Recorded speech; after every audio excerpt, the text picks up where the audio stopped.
عیسائی ہیں وہ اپنے مذہب کے مطابق اپنی زندگیوں کو بھارت میں گزار سکتے ہیں. ان کو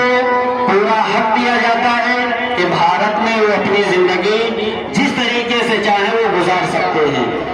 اسی وجہ سے ہم اور آپ 26 جنوری کے تاریخ میں اس بھارت کی دھرتی پر ہم خوشی مناتے ہیں کہ ہمیں اور آپ کو یہ اختیار دیا گیا, ہمیں اور آپ کو یہ قانون دیا گیا, ہمیں اور آپ کو یہ تاریخ دی گئی کہ ہم اور آپ اس تاریخ میں اپنے اپنے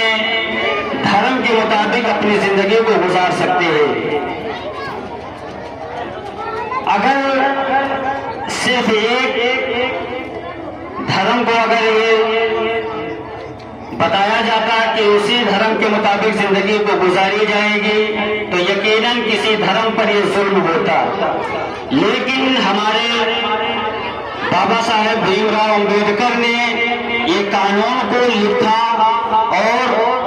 ہندوستان کی دھرتی پر اس قانون کو جمع کر کے 26 جنوری کی تاریخ میں اس قانون کو نافذ کیا کہ ہر دھرم کا ماننے والا اس بھارت میں اپنے دھرم کے مطابق اپنی زندگی کو گزار سکتا ہے.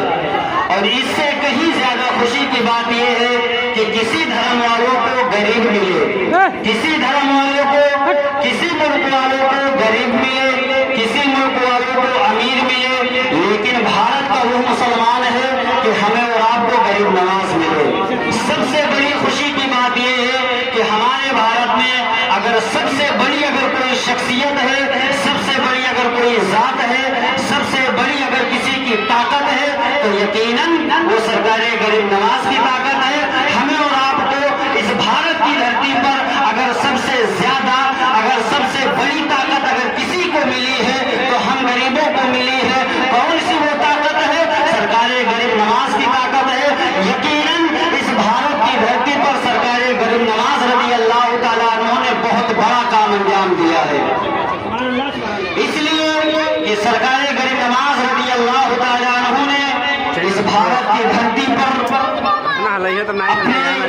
چند سپاہیوں کے ساتھ لے آئے اور یہاں پر قوانین کے مطابق, اپنے مذہب کے مطابق لوگوں کو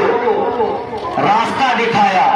لوگوں کو قوانین بتائی کہ تم